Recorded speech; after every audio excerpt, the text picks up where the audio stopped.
I'm live and I didn't mean to go live. I thought I was setting. See, I need to learn more about how live works so that I can be ready for real. Hello. Bear with me. I thought I was setting the thing to make me go live at 8:10, but I'm live now. So hello, welcome. Thanks for joining. Hit the like button. I'm going to share the live link on Twitter so folks can join us. What's up, New York Fights? I'm getting ready to go live on YouTube, and I thought I was setting it to go live in a few minutes, but apparently I'm live now. So if you want to join me, I'm live on YouTube. That's what, because apparently when I'm on camera, I can't type and not speak. So I'm going to let folks know. What's up, Lo? Jump on the YouTube live. Or actually, if you want to stay in the IG live too, that way you could type your questions here. My Lola. Lola. Let me see. I'm just letting the people know on Twitter, if you want to retweet me. I want to talk about, tonight I want to talk about Andy Ruiz Media Day that I went to in San Diego yesterday. And I want to talk about, so Andy Ruiz Media Day, I want to talk about fighter safety and a conversation that I had today on a podcast I was on, and about possible measures of fighter safety. And I also want to talk about big cards being promoted on this, or fight cards being promoted or put on the same night as a big pay-per-view. As we know, Top Rank's doing a show the same night as the Canelo Kovalev pay-per-view. And also want to start doing a segment called "What Would You Like Media to Ask?" And I thought those would be some some interesting things to talk about, and whatever you guys put in the chat, I'll talk about that too. So fighter safety and pay-per-view cards promoted. Hello, YouTube. I'm not ignoring you. I'm looking at the IG live because that's right in front of me, because I'm typing on Twitter about the topics.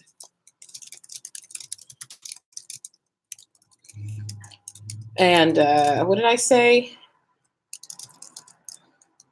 A new segment called What Do You Wish Media Would Ask? So let me tweet that and see who comes over and join us. And I will put Twitter to the side now so that I can see the YouTube-age. Hello, one person. Make sure you hit the like button, please. Hit the like button, please, because I need the interaction and the growth and all that. And I figured since I halfway did my hair and stuff today for this podcast I was on, if you want to watch the podcast, it's on Facebook, and it was really fun to participate in a podcast that was hosted by someone else. It was really cool. It was the forgive me, y'all know I'm an old lady. Just Boxing Live podcast, and it was so cool. I did it with Anthony Saldana from Supreme Boxing and his podcast partner. And it was really dope, and it was super duper fun. And I hope I get a chance to do it with them again. So if you go to the Boxing Live podcast or page on Facebook, then you can find it there. So yeah, you can find it there. So hello, two people. Make sure you hit the like button. Hi, Lola. I don't know how it looks like from the app. I think you can hit the like button from the app. So we'll wait for a few more folks to join us. I'm surprised my brother hasn't joined us yet. I'm sure he will. Probably both of them. But again, I want to talk about fighter safety. I want to talk about Ruiz Media Day. I want to talk about promoters staging fights on the same night as big pay-per-views and what people's thoughts are on those types of things. And yeah, because the Burchout fight is the same night as the Canelo Kovalev fight. And my buddy Anthony is not going to the Kovalev fight. He's going to be here in LA for the Burchout fight. It is, and we can talk about Usyk and Beterbiev and Vosdick. We can talk about that some more if y'all want to, because whew, that was an ass whooping. We can talk about Shakur Stevenson and Joet Gonzalez. We can talk about Prograis and Taylor. And so what's the other card? It's Burchelt versus Jason Sosa. So I'll keep that in front of me. And there's 2 title fights on that card. It's also Jerwin Ancajas versus Jonathan Rodriguez. Fight the same night. You know, Monday's really hard to have a podcast because people are trying to get ready for the work week or get their kids ready for school for the next week and get ready for the work week. But I'm going to hang in as long as I can. I'm going to text my brothers and have them join too. How was everyone's day today? Lola, how was your day? One person who already joined, how was your day? Let me know. We'll talk about some of that, some pleasantries. Hey, Ray, how you doing?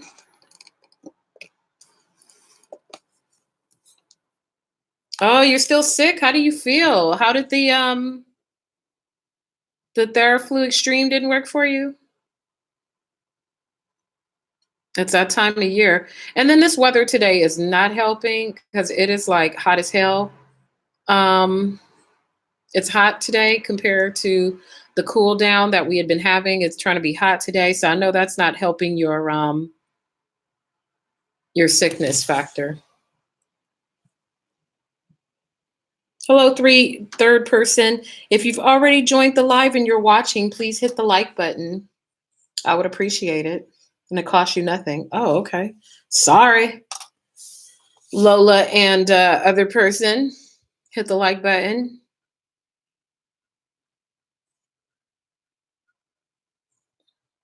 It's kind of slow tonight. It's kind of slow. Thank you, babe. I figured it was you. I should go live with you on the IG.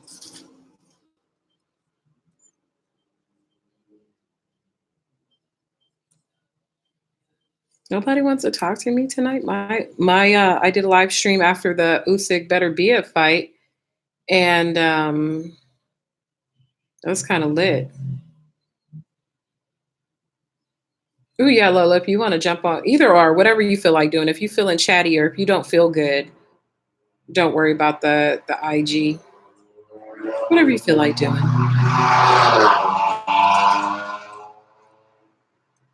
People are becoming wise to my wannabe interactive ways. And they said, no, I will not join your live. I won't do it. I won't do it. That's okay. Somebody's doing it. Lola's doing it.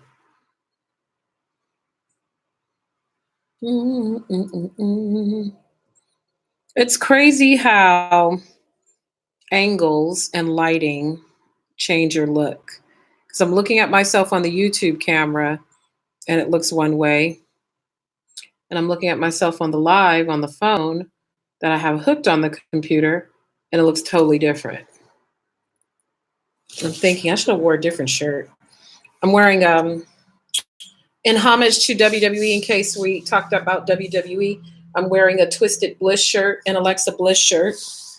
Shout out to Alexa Bliss. It's all chopped up now, but when I went to one of the WWE shows with my daughter. I wore this Alexa Bliss shirt, and she wore an Asuka shirt for my WWE heads out there across the land. You know, look at my gray hair. Okay. Oh, thank you for smashing the like button. I bet it's my brother.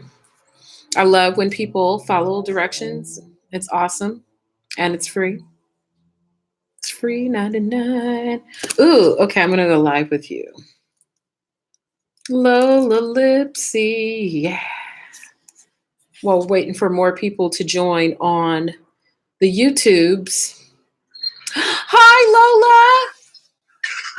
Oh, Lord, girl. You sounded bad. Oh, Billie Jean, he wants to make an appearance, but not right now. Lola, did you get a chance to watch you some boxing this weekend? No, man, I worked. I had the fake, not being sick. And as soon as I left yesterday, I've just been sick ever since. Oh. So I haven't done shit, but just try to get better. If you can, watch some highlights from the Better Biev Vazdik fight. Wow, wow, wow. If you can find a video of it, the whole fight's probably not on YouTube. Maybe if you can find one on what's it called? Daily Motion, Daily. I forgot what is the other like Hi Sigla Margie. That's my cousin in Canada. Hey cousin. Hey cousin. Any cousin of Lola's is a cousin of mine. But yeah, if you can watch some highlights of that fight, it's a really good fight. Really, really good fight. Hello, 4 people who are now watching on YouTube. You know, jump. Hey, does it show on mine that I'm live too? Yeah, I think so. Hey, you got more people than I have people. Hey, people. And for those of you who are watching the YouTube version, I'm also talking on the IG version.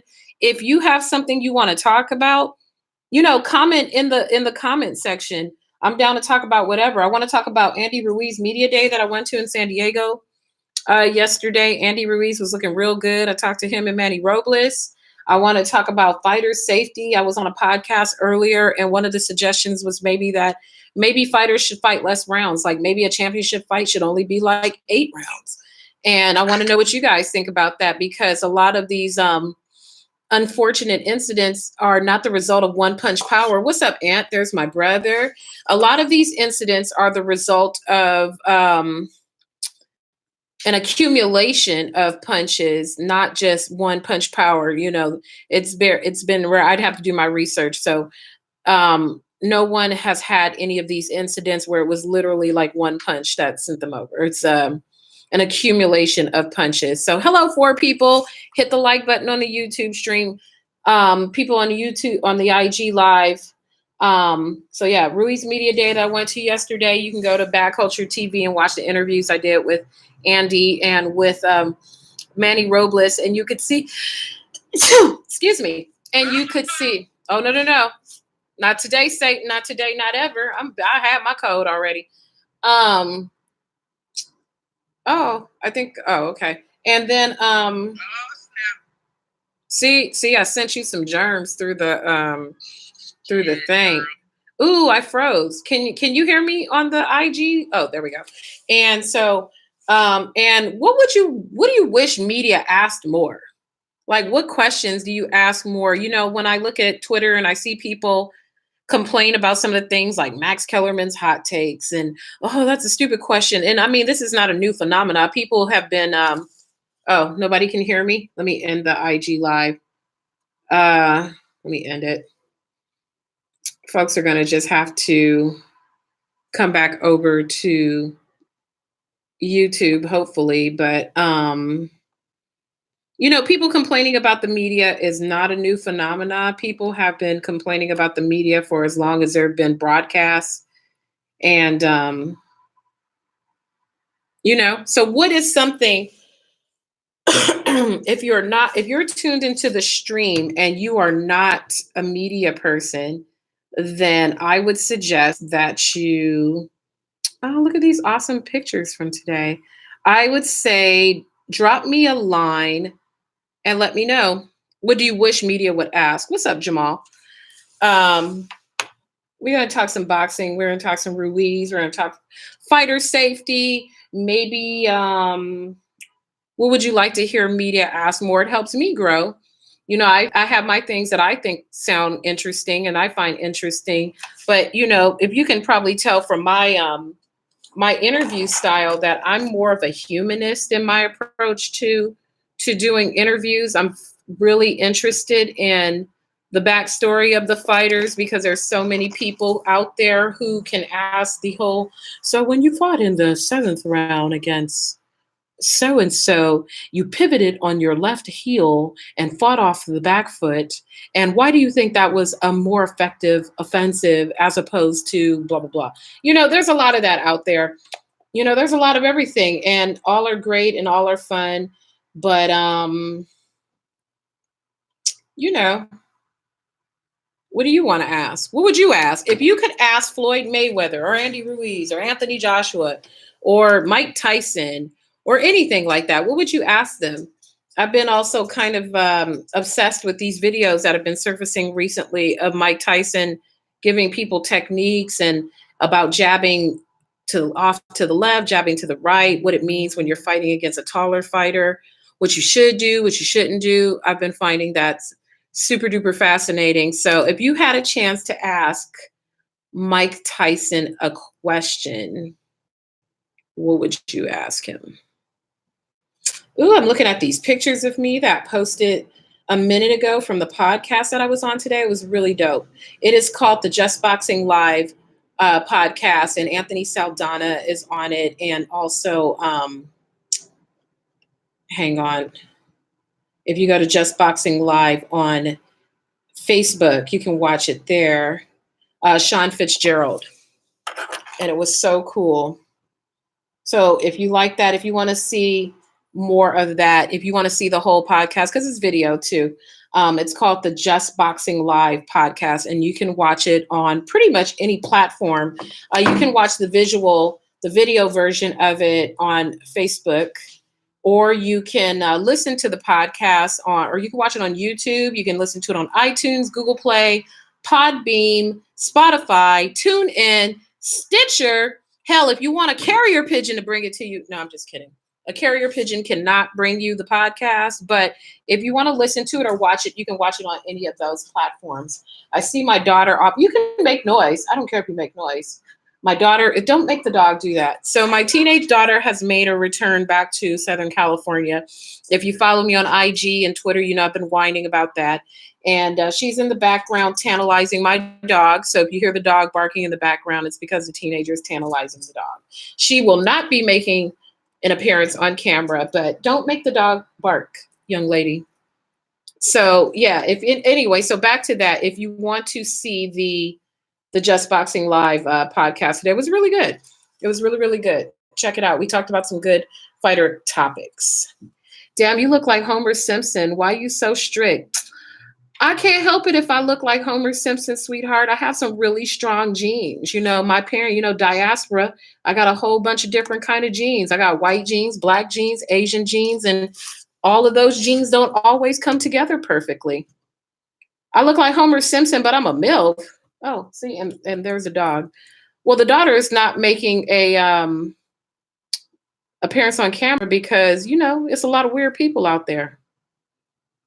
And I don't want her making an appearance. What? But, you can see her fingers in the background and the dog is, okay, Kaya, thanks. So, Jose P., are you a big boxing fan? Who is your favorite fighter? And who do you want to see? What fight do you want to see right now since I got you in the chats and I appreciate you chatting? What fights are coming up do you want to see? Are you looking forward to Canelo Kovalev? Are you more into the Burchelt fight that's coming up that Top Rank is going to be putting on the same night, the Burchelt versus Sosa and Jerwin Ancajas versus Jonathan Rodriguez? Or are you skipping it? Are you more of into kind of this new wave and we got this KSI Logan Paul thing? What interests you? Vasily Lomachenko? Yeah, Vasily Lomachenko. It's probably about that time that we see his return to the ring. Do you think that we will ever see Vasily Lomachenko in a fight against Tank Davis? Or is that the fight? What is the fight? as a Lomachenko fan, what is your favorite fight of Lomachenko so far? And what fight do you want to see him in? I'd probably say my favorite performance of Lomachenko so far was the fight against Jorge Linares. That was a fantastic fight. I was able to go to that fight. It was a really, really good one. So for Lomachenko, yeah, I definitely want to see him in with Tank Davis. Tank Davis, okay, so yeah, of Lomachenko's past fights, which fights do you think, or what do you want to see him in? What's the next fight you want to see him, or what's your favorite fight of his that already passed? I knocked out his training partner. Which one? I thought proper fighter etiquette was you didn't pillow talk about what happens in sparring. Jose Corrales, you're Jose Corrales, or you knocked out Jose Corrales? And I don't know. I thought that was just like a big taboo. I thought that fighters didn't talk about what happened in sparring because that was part of the development and it was a code amongst fighters. Is that the new etiquette now that fighters talk about what they did in sparring? Like I know a lot of people talk about the whole Errol Spence, Adrian Broner thing, but is that the wave now? Or like we had the whole thing with Paulie and Conor McGregor, and it's the new age now. Do you like that? Do you liked it? Did you like it better when the fight or happened in sparring and in camp stay behind closed doors? Or do you think that things should be public? Paulie's not a real fighter. I disagree. Paulie was a former champion. I think Paulie is indeed a fighter. I wouldn't disrespect the brother like that. My favorite fighter, Anthony, you said your favorite fight was Salido. That was good. That was a hell of a fight. He gave Loma the L. Sean, the icon. My favorite fighter is Tank. However, I feel like the Gamboa fight, and one other top 2 fight will show me where he's at. Really 5. Yeah. So, what do you think about the whole thing with Tank Davis? You know, I've spent some time talking to Leonard Ellerby before about Gervonta Davis, and we've discussed his current evolution and how he will now be, after his last fight, the one that was here in Los Angeles when he walked out that wasn't his last fight, but when he walked out with to the Michael Jackson thing, he said after that Tank is no longer a regular fighter. He is a star pay-per-view fighter. Do you agree with that movement? Leonard mentioned that they could possibly put him in some things to grow his profile, like when Floyd did the little the exhibition fight down in Japan, maybe putting him in some things like that. What do you think? What do you think of the current evolution of Tank Davis? And what do you think about the Gamboa fight? Gamboa is at gatekeeper status for the most part, but still, formidable. Gamboa was an Olympian. Let's see. Now fighters talk about sparring all the time, and I hate it. I don't like the whole sparring talk either. I mean, I don't mind hearing that you have so and so in camp working with you, or if you're a fighter, like some of the bigger punchers need to have a whole series of fighters come into camp with them just because of the devastation. And you don't want to kill your sparring partner. And so maybe there's stories after that where, we had some tough partners and I sent a few sparring partners home. Yeah, you can say that when you had like 7 sparring partners, but if your chief sparring partner, you talking about how you knocked him out in the gym, I don't think that's very cool. You can get it to Jamal. He fought a midget. You KO'd Paulie's partner who fought for Abo. Well, why you hiding your face, Jose P? Where the picture at, man? You got to put your face. If you a bad man like that, you got to have like a real picture in the little thing there, not the green guy. I'm still broke. Hey, don't say that. Don't say you're still broke. Just say that you don't have the financial resources right now that you'd like, but you're working toward it. Don't say that. You're not broke.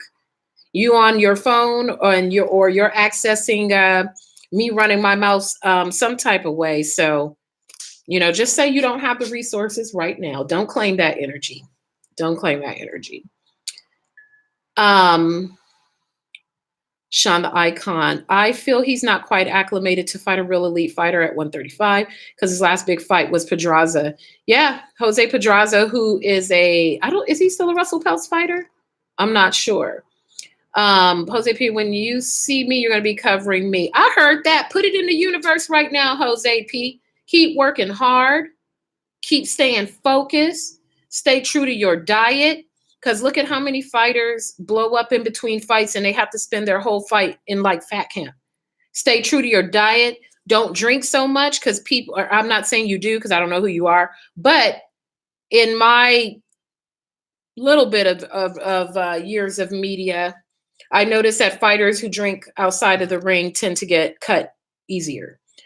Gary, I'm old school. Fighters now, they be ducking the real hungry fighters. That's just me. I feel you, Gary. There's a lot of politics that prevent some of these best fights now. Now you got, oh, he's on DAZN. Oh, he's on ESPN. Oh, he's on PBC.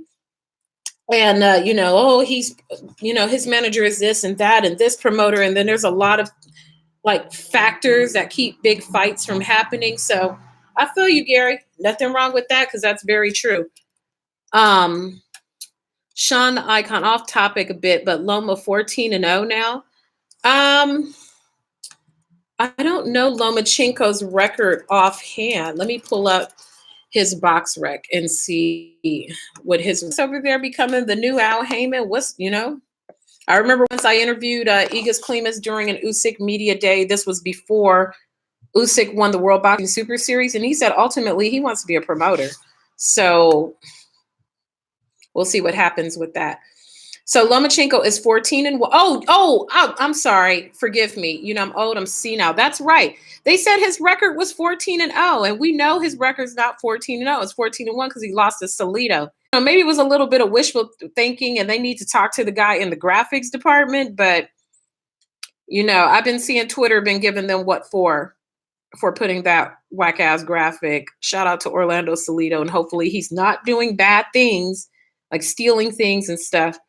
I was on a flight with Orlando Salido either going to Vegas or coming from Vegas. I don't remember which one, but he was on a flight with me. So kudos to them. Let's see. Gary, who never laced up a pair of gloves in his life. Gary, how do you know that? Have you met Gary? You don't know if he's ever laced up a pair of gloves in his life. You're hiding behind an icon, sir. So I don't think you are in a position to really be challenging anyone's boxing IQ. Relax, sir. Relax. And there's only really two current fighters that people want to see that are ducking fighters, Alvarez and Triple G. The whole thing with Canelo and Triple G, it's quite puzzling to me.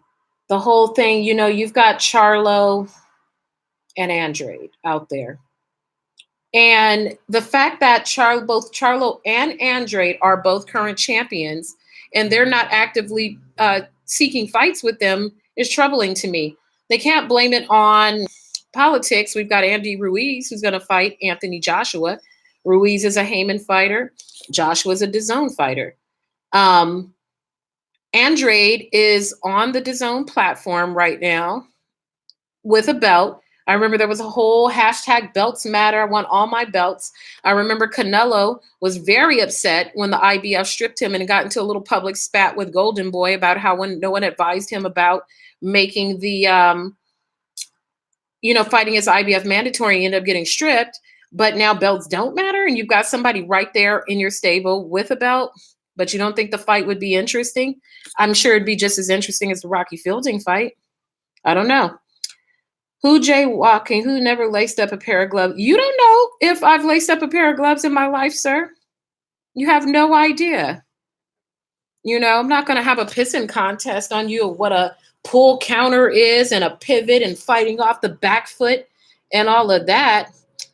Jose P is just visiting with us. He's not being rude or disrespectful. He hanging in here with us.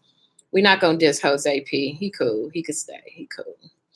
What's up, Lola? Welcome back.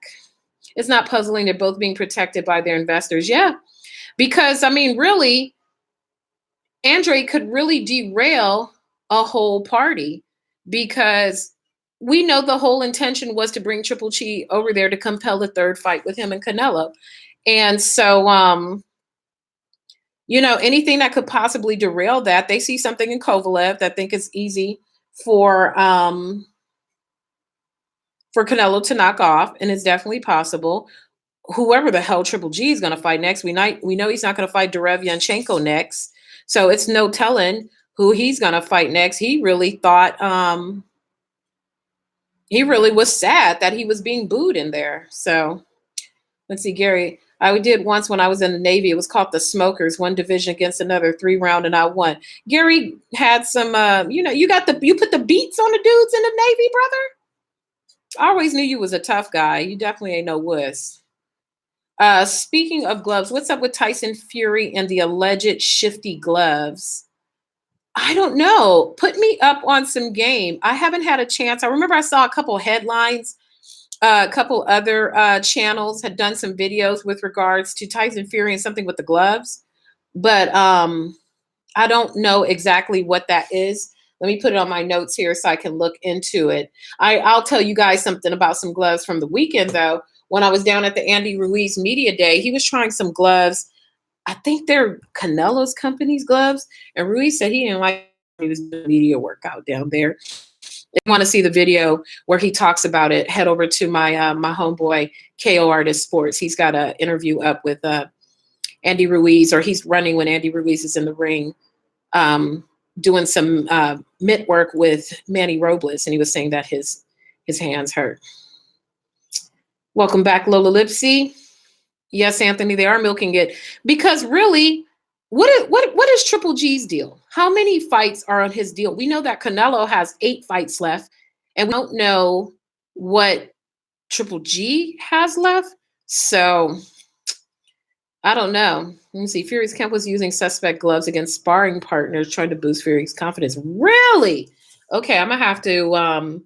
How did that story get out there about the suspect gloves? Was somebody in the Fury camp getting their deep throat on, or how did this revelation became public? Interesting. I thought it was funny, and if you guys were on, hey, hi, all 8 of you, welcome to the show, and please hit the like button. Please hit the like button if you're on, because I have 8 people on and 4 people have liked the stream. So please hit the like button. It costs you nothing.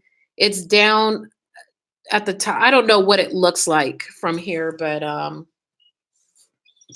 find it on there and hit the like button. If you want to donate to the operations of the channel and donate with a super chat button. I don't know if it's this one at the top right, or I don't know what it looks like for you guys, because it's my own stream, so I'm not sure what the stream looks like from your point of view. Jose, we see you. You don't have to keep acting like a troll, brother.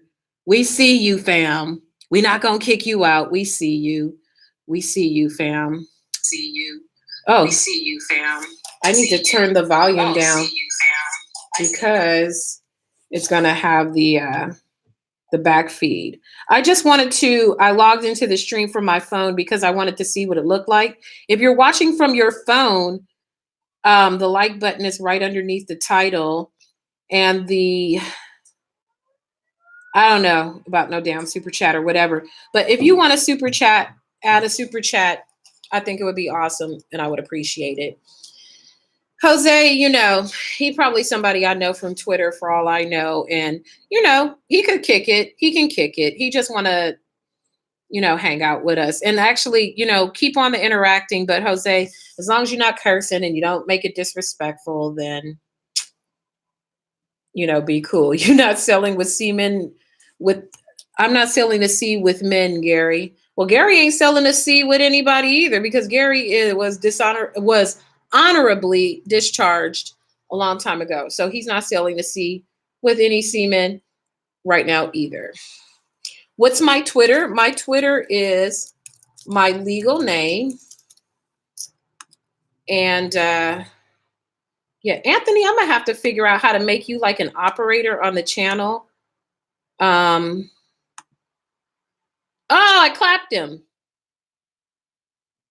Oh, no, I didn't. I don't know what I'm doing with this. Hide this user, remove the user. Oh, okay. I guess I removed the user. Okay, well, he's gone, I think.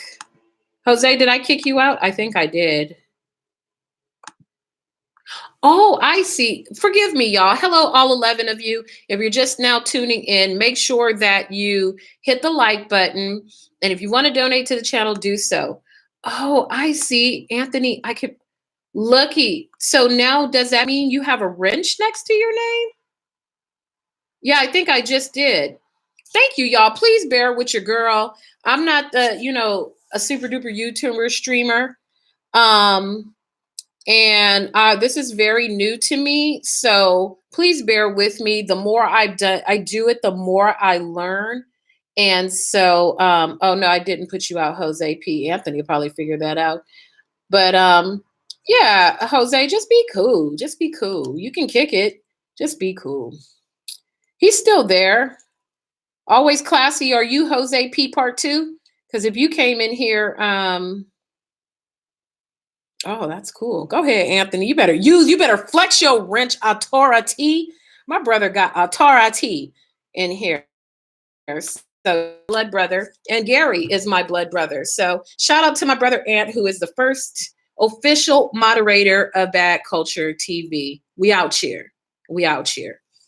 So yeah, Jose, he's probably somebody I know from Twitter. Jumped on in here from his probably got a burner account. Lola, you for sure indeed are my soul sister. Are you going with us to Canelo? Kovalev? Are you rolling with us? I hope you are. That'll be dope. Oh, shoot. I'm only going to be at Canelo Kovalev for 2 days. I don't have really any desire to be there for a full week. Usually when I do pay-per-view coverage, I usually go out on a Wednesday and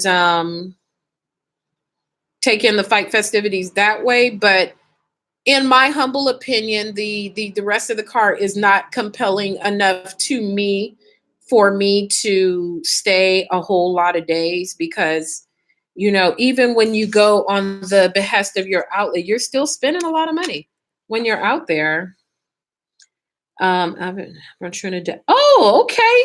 Trinidad, stand up. My college roommate was from Trinidad. She was from St. Joseph. So can you make roti? Sean the Icon, make us some roti or at least what do you call it? Just the shell, the bust them up, whatever that's called. I like it. I like roti a lot. So if you want to make roti for the channel, then that'd be great. Always classy. Are you Jose P part 2? Bust up shut. Thank you. I got to step up my Trinidadian slang, but I haven't been with a bunch of West Indians for a while because I'm back in California now, and that was in Seattle. Washington. Let me see. Oh yeah, I know Lola knows a lot about that. She's from Canada, so I know she knows a lot, from Toronto. So I know she knows a lot about Caribbean food. I know that the islands of Jamaica and Trinidad and the Bahamas are known for track athletes. We've seen a couple Jamaicans that made it to the ring. We had Nicholas Walters, and he put the beats on Nonito Donaire. And he was champion for a hot minute and started feeling himself. We see champions that come from Puerto Rico. But how come we never see, and Cuba, thank you, always classy. Even we don't see too many from Haiti, like live in the island, like not like Bermaine Stavern, who moved to somewhere else, but people who stay on the island. I get that there's a lot of turmoil and unrest that reside within the Caribbean islands, but I wonder one day if we'll ever see a champion from the Bahamas or from the Dominican Republic or one of those island nations. Something worth thinking about. Hello, all 10 of you. Thank you for whoever just hit the like button. If you're in here, please hit the like button. It helps my channel greatly with the interaction and stuff. Please hit the like button, or hell, hit the dislike button if you don't like it. I'd rather you hit the like button, but if you don't like it, hit the dislike button too. But just keep talking and keep interacting. So one of the conversations that I had today on this podcast that I went on was the notion that maybe fighter safety should, maybe a way to protect fighters is if there are less rounds. Like, for example, the host Sean Fitzgerald he was really a fan of the Ultimate Fighter platform. If you're not familiar with that, it was a competition show in England. Shout out to Michelle Phelps. She was one of the hosts on the show, and where it was like a tournament, and you would fight 3-round fights, and you might fight 3 times a night as you make your way through the tournament, but you would fight no more than 9 rounds, even if you were fighting 3 different people. And then there's also been some discussion that maybe fighting 8 rounds, like a championship fight, would be safer if it was 8 rounds. Are you guys in favor of something like that? And they cited an example. They discussed an example of Boom Boom Mancini when he killed an opponent in the ring. And so as fight fans and fight consumers, oh, what happened to my connection? See, it was getting, oh, okay, there, we back. See how YouTube do? It was getting more, more popping up in here, and then the connection, because I know my Wi-Fi is good up in here. But as fight consumers, would you be in favor of seeing an 8-round championship fight? Must the fight be 12 rounds for you to find enjoyment? Usually 9 non-title bouts for contenders are 10 rounds, but would you be okay with an 8-round fight? Does that still say championship caliber? Is it too short? If you've paid your $69, $79, $89 for a pay-per-view, are you in favor of that? Does that not leave enough time for folks to come over and get drunk and eat wings? Like, I don't know. Anthony, always classy. I'm gonna have to put you on timeout a little bit because you kind of wilding now. Put user in timeout. There we go. Yeah, we're going to put you in timeout for a little bit because you and Jose P is kind of wilding out. Jose, you back? Don't worry. I didn't kick Always Classy out. And I'm sure that's your other alias. You're probably on the computer and the phone. But Always Classy had to chill for a bit. Had to chill. Yeah, everybody can stay as long as you're not being rude or disrespectful or tripping. Then everybody can stay. I'm not going to kick you out. Anthony, on the other hand, got an itchy trigger finger. Anthony might just get the clip. He might get the clip and kick you out. So I'm a lot nicer. I'm a lot nicer. Lola, you think they're both the same? Okay, cool. You help the poor in the Caribbean. That's awesome. You should help the poor. Any opportunity you can to help those less fortunate, help them with education, help them with resources and all that. Michael, you would have a hard time with 8 rounds. 8 rounds would pass by really quickly. I think about the women. There's been a lot of talk about how the women fight 2-minute rounds, and those 2-minute rounds go by so fast. Clarissa Shields said she would be down to do 3-minute rounds. And they have the ability to do 3-minute rounds if they negotiate it. So I'm gonna have to, next time we're having the chat on, I'm gonna have to get Franchon Cruz Dezern, who is a women's champion, and see if we can get some other folks, maybe Jamel Herring or somebody else in here, some other fighters, just to get some different point of views, see if they would like to rock with us and discuss that topic. Oh, it's okay. I put Jose and his partner on 300-second timeout because I was wilding out a little bit. I don't want to clap them, but I just want them to just, ride with the traffic. Ride with the traffic. Ride with the traffic. And yeah, so let's see. Personally, I feel like fighters should be subjected to an annual medical outside of boxing, like brain scans, at least once a year.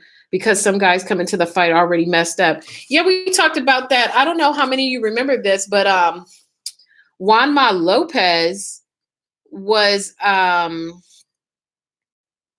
getting jacked up. I remember he got knocked out, and then he was back in the ring like a month later. As a matter of fact, yeah, he was a perfect example.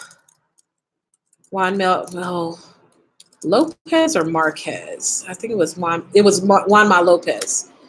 And I remember they just kept putting him in. I don't like the idea of that. I think if you had a bad, right now, some of the standard is 90 days, mandatory 90-day sit down. If you've been knocked out. Yeah, here it is. He fought Francisco. So he fought Daniel Ponce de Leon, and he won that fight by technical knockout to be the WBO International Super Featherweight champ. And then 4 months later, he fought Francisco Vargas, and he retired on a stool. And then 2 months later, he fought Cuellar, and Cuellar knocked him out bad. Why was he fighting so soon after he fought 1, 2, 3 times within like a 6-month range? And it was just painful to watch. I feel the majority of, yeah, absolutely. We don't see what goes on in sparring, and a lot of that is brutal. Even with the headsets, it's still a lot of knocking around heads, brains getting splattered like eggs in a jar, and it's dangerous. It's the systemic accumulation of punches that cause the damage. I mean, we forgot about the dude, Abdul Salamov, the one who was fighting in New York against a big Cuban heavyweight, and he died after that too. Or he didn't die, but he is in a really debilitating condition, like Pritchard Colon. You know, I haven't seen anything about him recently. I think Michael Woods in New York was keeping up on that. Gerald McLennan, exactly. We talked about that. I sent a letter to the New York State Athletic Commission. Yeah, I mean, it's going to take pressure. Like, so what do you think is the happy medium? Most of you who are in here probably work in the media, or you're my family, or people who are around boxing a lot. And what is the happy medium for fans?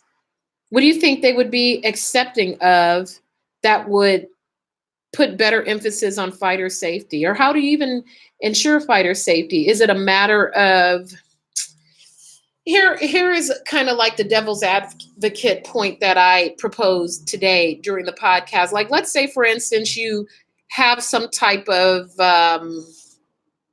a regulation, not like a global commission, but some type of regulation where if you want to be a trainer or a chief second, you have to go through some type of certification period. The problem with that is boxing is a sport that is born of poverty. And it's no different than, say, you work someplace and you have to have a certain type of certification to do your job.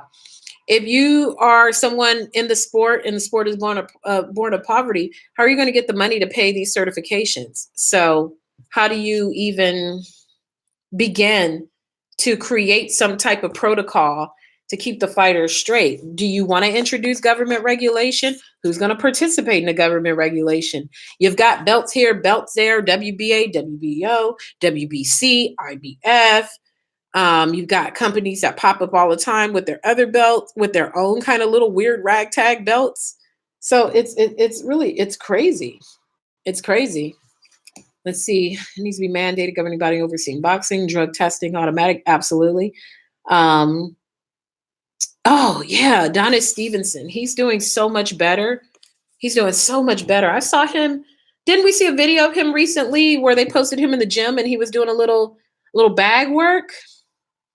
Wow. Or even Zab Judah. Remember, Zab Judah was in some fight this year and got knocked out, and he was in the hospital. He's very fortunate. You know, and Zab's up there. I understand why he was fighting, probably needed money, but it was just very sad. Very, very sad. Badu Jack. Yeah. Badu Jack is a nice man. I've interviewed him a few times, and he's always just very pleasant, very respectful, very nice guy. He has some very beautiful children. And he really felt bad after that Stevenson fight. I was in the media room at the Staples Center the night that Vosdick knocked out Stevenson, and I was getting reactions to him. If you go back to my YouTube channel, well, you're in my YouTube channel, but if you look in the past videos, I have a little brief interview with Badu Jack on the night that Stevenson got knocked out by Vosdick, but it was before we knew how serious that Stevenson was hurt. So if you watch it, I wasn't being a troll. At the time, it was an immediate reaction because he was right next to me, and we didn't know the extent of Stevenson's injuries. But it's good to see he's doing much better. Very, very good to see. Yeah. Well, I wonder when Badu Jack is going to fight again.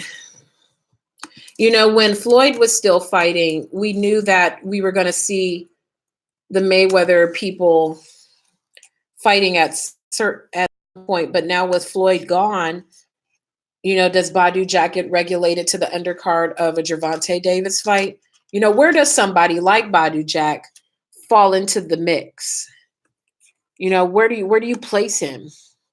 He lost the last fight against Marcus Brown for the vacant WBC silver lightweight title and the interim WBA light heavyweight title. So where does someone like Badu Jack fit into the mix? He's a light heavyweight. Do you put in Badu Jack in a fight with let's see, we've got Beterbiev, we've got Kovalev, we've got Beterbiev, Kovalev. We know he ain't going to get no fight with Canelo if Canelo beats Kovalev. And even Vosdick. Maybe that's a fight for him. Oh, yeah, John Pascal. I forgot. It's 2019 and John Pascal is a champion again. Crazy stuff. I couldn't believe John Pascal won that fight. Because he was damn like retarded. I didn't say that. John Pascal was retired is what I meant to say. So I was very surprised that he won that fight against Marcus Brown. Not retarded, retired. Retired. Retired, not retarded. Retired. Pascal, no, he's not scheduled now. I'm sure there's some talks about him fighting out there somewhere. But no, he doesn't have a fight right now. He lost to Bivol. That's how Bivol became or no, he was just in a fight with Bivol. And yeah. I can't believe it's been since 2016 when he fought Kovalev. When I remember the funniest part of that fight, when he fought Kovalev, that's when Kovalev was still like a killer. I mean, he's still a killer, but you know what I mean. And I remember Adonis Stevenson jumped in the ring and through the fight, and the disgust on John Pascal's face, it's so funny. It's one of my favorite clips. If you want to see the clip, hit me on Twitter and I'll send it to you because I had to save it. And he gets in, I am the champ. Oh, yeah. And then that's when Main Events got on their whole thing calling Adonis Stevenson Adonis Chickenson. It was pretty funny. Oh, but the disgust on Pascal's face was so funny. I was hollering. John Pascal's a funny guy. I remember doing that whole media week with him and Kovalev here in LA. And when Pascal pops up, Pascal think he is a star, baby. He came with the full drip, with the chains, with the little extra medium shirt and the expensive ass jeans and the red bottoms. I said, you look like you should be on Empire. He loved the idea of that so much. Well, he was like, yeah, I kind of do want to be an actor. But he really looked like he should be part of the Lions family. Because he was on his pretty boy swag for real. And whenever we see him come back, I'm sure he'll be like that again. Ooh, let's see. What else should we talk about, kids? Let's see. Let me just take a quick scan of the headlines from this weekend. You know, we've talked about Beterbiev and that ad nauseum. I think we can put that one to rest right now. Let's see. We talked about the good brother, rest in peace, Patrick Day. Inoue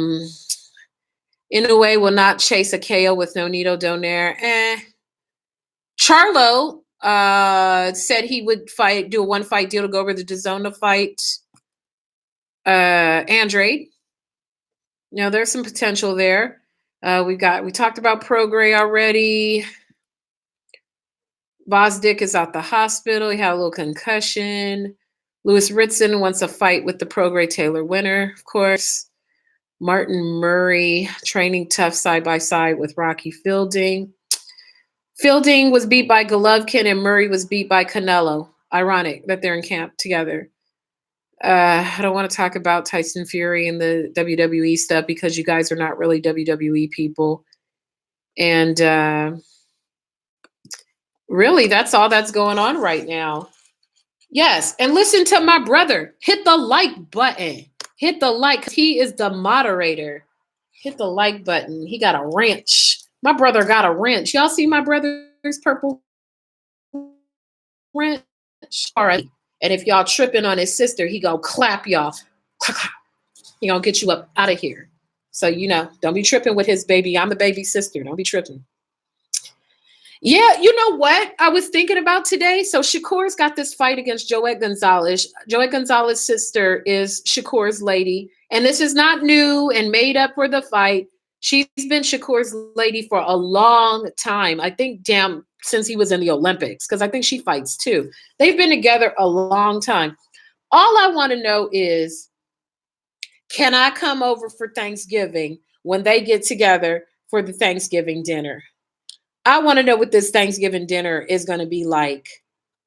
Can they have Thanksgiving together after that? Because that fight's like coming up soon and we're a good ways out. Can they spend Christmas? Can Joet look at Shakur and be like, hey, brother, can you pass me the bread? Does he slap the bread out his hand? What does family holidays look like? That Thanksgiving dinner is going to be so damn good. I wish I could get invited. I wish I lived on the East Coast. I'll be like, hey, I'll bring some gumbo. I'll bring some gumbo to the Shakur Stevenson Gonzalez family Thanksgiving. That'd be so good. It's so good. You don't like Shakur? He's overrated. Why do you think he's overrated? I think Shakur, he was a silver medalist, and I think that he's evolved beautifully under the direction of Andre Ward. Top Rank is working with him. Whether you love or hate Top Rank, they've kept him very, very active. He is moving into contender status because I believe the fight with Gonzalez is for a vacant title. He's been being moved along quite nicely. Let us not forget that for all the fans of Floyd, he spent a long time in the Top Rank machine. To, eventually he went on in his own direction and as a result of that move grew into the global superstar. But, I think Shakur is great. He doesn't have being in camp with Crawford and Bomac and Red Spikes, having access to the facilities there in Colorado. He's been progressing along quite nicely. Sean the Icon, do you know?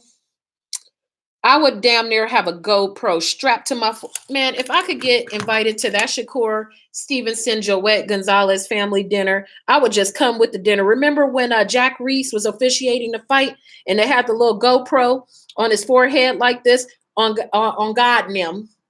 I would come to the dinner like, hey, I brought a bottle of wine for the dinner. How's everybody doing? Everybody doing good today? That GoPro would be on live because that would be a party. You feel me? That would be so lit.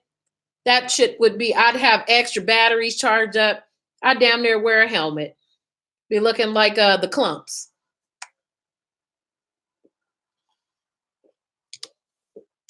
I think Shakur is going to stop Gonzalez. I don't think that fight goes the distance. I think that Shakur is going to get him out of there in 8. You listed 1,000 names who he's associated with, but not a single thing of his worth as a fighter other than he's being brought up correctly. Well, sir, he's a prospect. I mean, what do you want from him? Let's take a look at Shakur Stevenson's record. Shout out to Tupac. Let's pull up his box. Old. an Olympic silver medalist. He was born in 97. In 97, I was almost out of college. He's 12-0. He's 12-0. I mean, I don't understand who you think he should have been fighting at this stage in his career. You know, everybody doesn't get the gift of the Lomachenko factor and can fight in a professional bout in their second fight. You know what I mean? Well, Boss Hog, who do you like that you think you would say that him and Shakur are at even at even the parity is even? I'm not saying he should have names. I'm saying you're rating his potential off of what? I'm rating his potential off of how he's winning. Of how he's winning. Just the pedigree alone is worth the look. He fought in the Olympics and he has been developing. Every fight he gets better. It took him a bit to get off of that amateur style. Everyone doesn't win like that at that stage. Bernard Hopkins lost his first professional fight. And look who Bernard Hopkins turned into. You feel me? I mean, we could go back and look at people's pedigree. He's a prospect. He's 20. How old is this kid? 21? He's a kid. He's 22 years old. I mean, at 22 years old, and he turned pro in 2017. It's 2019. He turned pro in 2017. Who do you think he should have fought? I'm not comparing him to Bernard Hopkins. What I'm comparing him to is the fact that you said, how do you base his potential off of what? And I'm basing it off of his performances thus far. And you said everyone wins like that at that stage. When Bernard Hopkins was at that stage, he was losing fight. He lost a fight. So did Lomachenko. And Lomachenko is touted as the best pound for pound fighter in the world right now. What are we basing Lomachenko's status off of? You feel me? So Bernard is an anomaly. Shakur Stevenson can't be an anomaly. I'm just saying. You know, what do you think that he should be doing that he's overrated?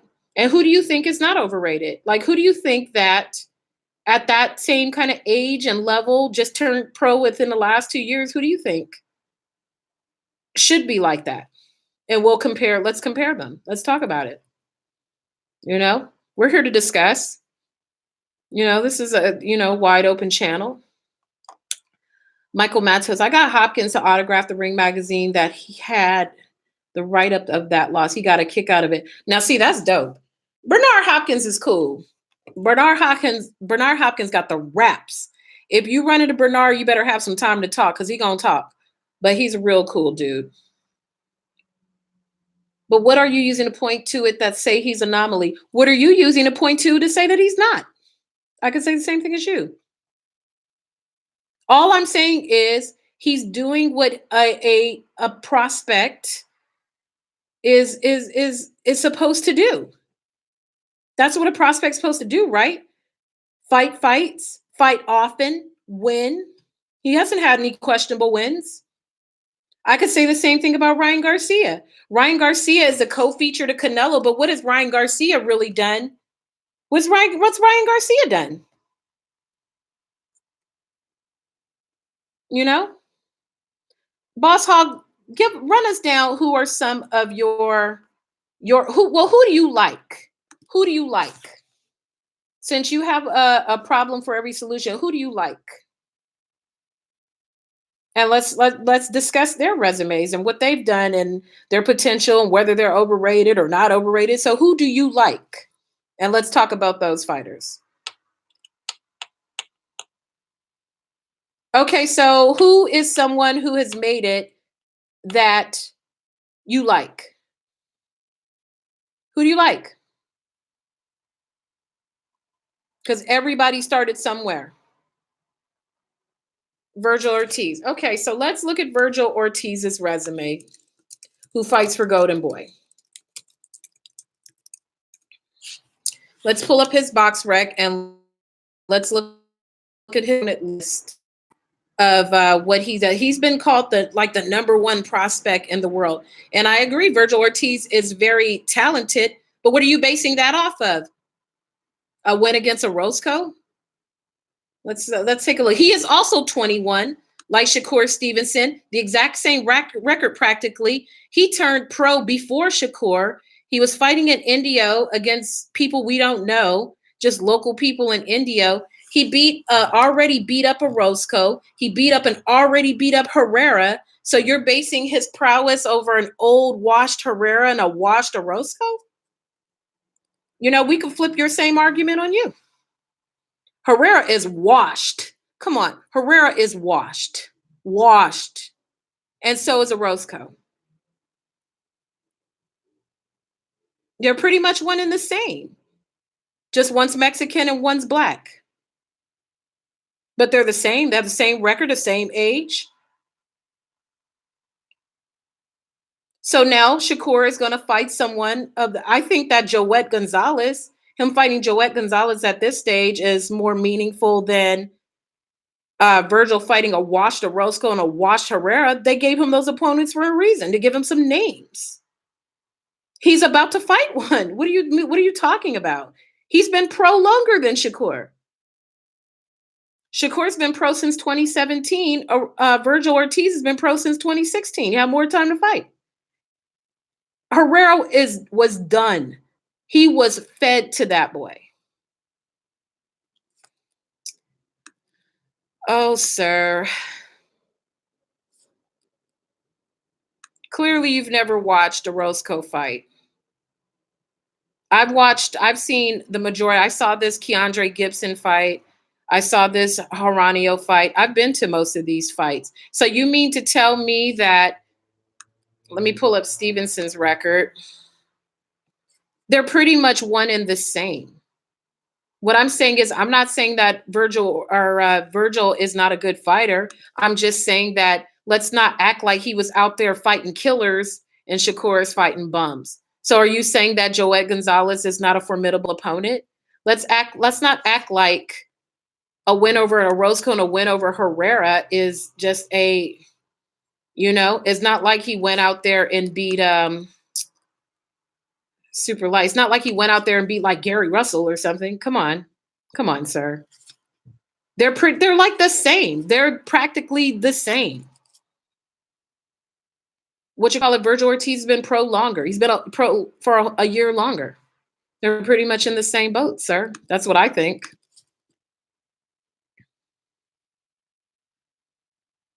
And we could say the same thing about Virgil.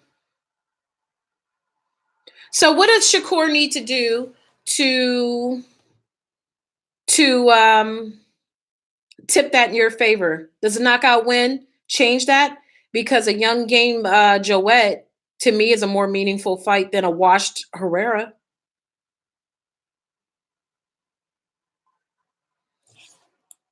I'm just, just my point of view, sir. Just my point of view. And I respect your point of view. You're not high on Shakur. I felt the same way about No Needle Donaire back in the day. That ended up being right. But, let's look at, let me go back to Virgil Ortiz's record here. He's 21. He turned pro in 2016. Every fight that he had, his first 1, 2, 3, 4 fights were by knockout. The next 4 were by TKO. And then another TKO. Who are you pointing to in his resume to really tip him in the favor? A washed a Herrera and a Orozco? Those fights were picked for him. They were they were put there for him. He was supposed to win those fights. And the same thing can say for Shakur. They're developing prospects, moving into contender status.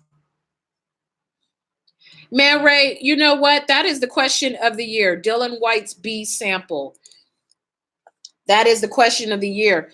I'm waiting to see when somebody finds Dylan White's B sample. Dylan White's B sample is wherever the secret files are of who shot Kennedy. That's where Dylan White's B samples are. Them B samples ain't coming. Eddie Hearn talking all that mess. We ain't forgot where Dylan White's B sample. Exactly. Thank you, Michael. Virgil's last 4 opponents haven't fought since they lost to him. So what's that telling you? They're on the way out. And there's nothing wrong with that. Young lions are supposed to beat old lions. But let's not act like that diminishes who Shakur is because they haven't hand-fed him a bunch of lions. Which who you want him to fight? Is it Shakur's fault?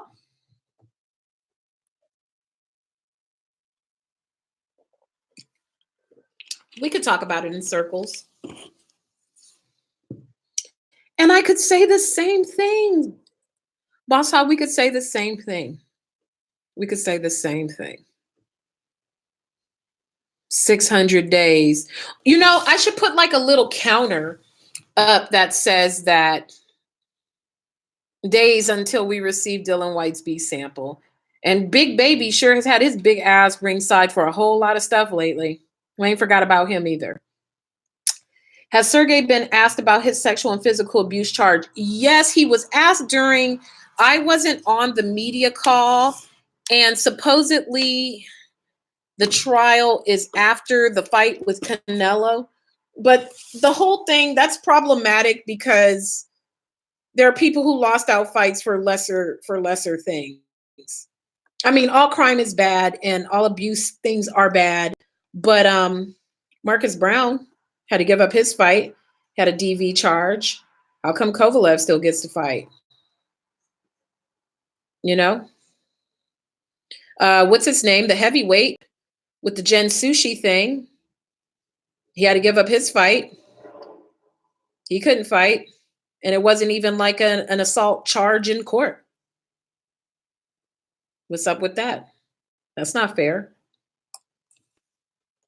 So, Man Ray, you're right. You know, as we know in the United States, justice and crime and punishment are allocated differently from different people. And that's just facts. That's just facts.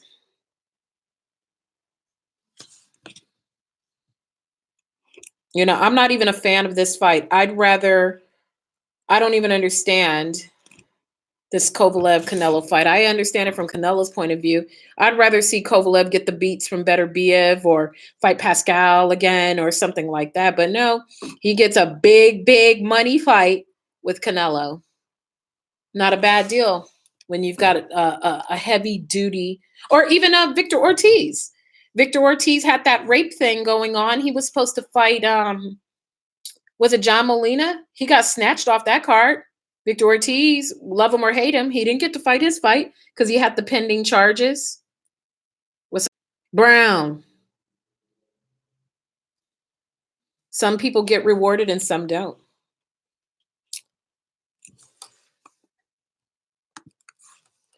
All right, Sean, the icon, thank you for joining us. A pleasure, sir. Come back again. Make us some roti.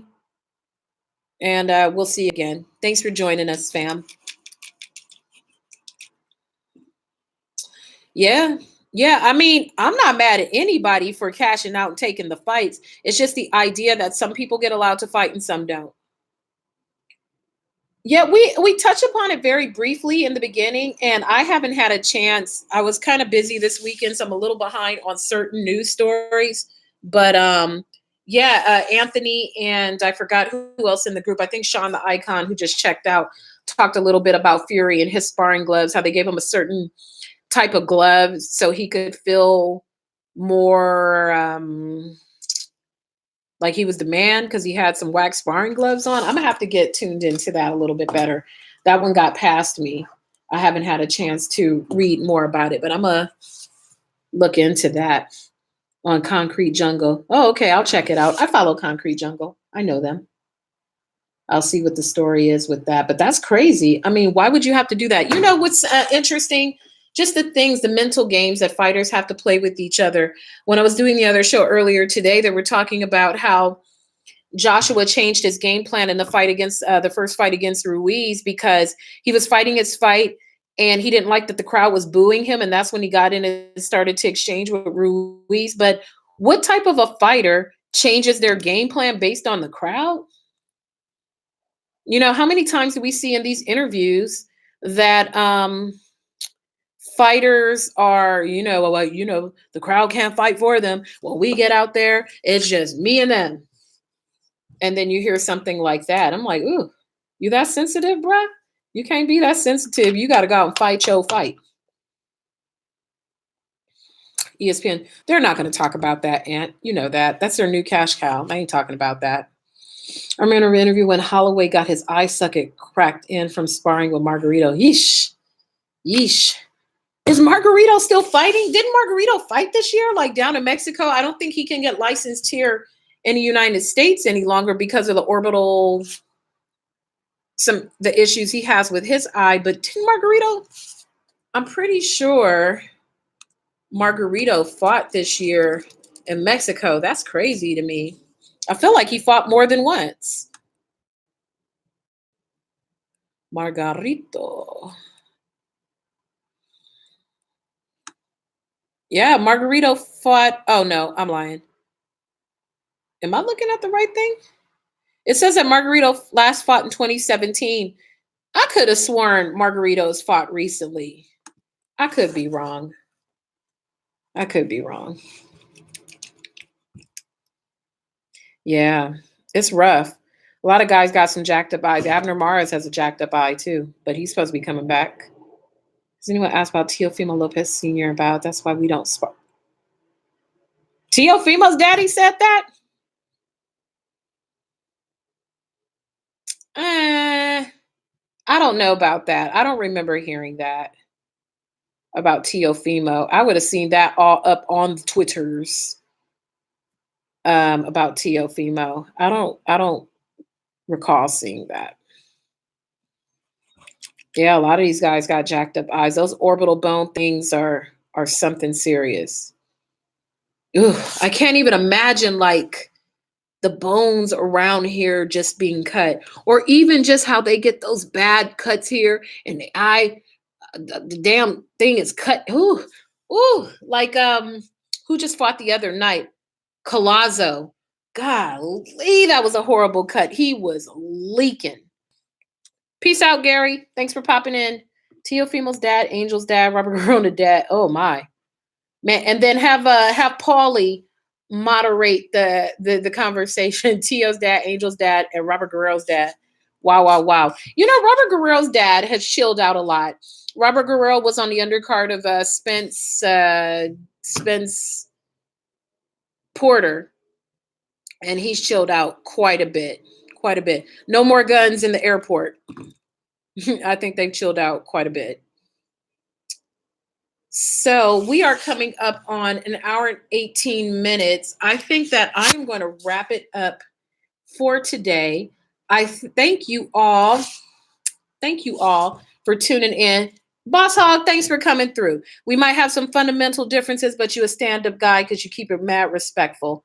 And so I like that. You always are welcome here. You're always welcome here. All of you are all welcome here. Thank you for hitting the like button. I probably won't go live again, maybe till later in the week when, thank you so much, Boss Hog.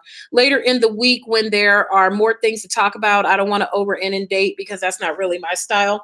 Oh, and then I have a lot of Media Weeks stuff to go over the next few weeks. I have more stuff. Make sure you subscribe to Bad Culture TV if you haven't already. And until next time, friend, we're out.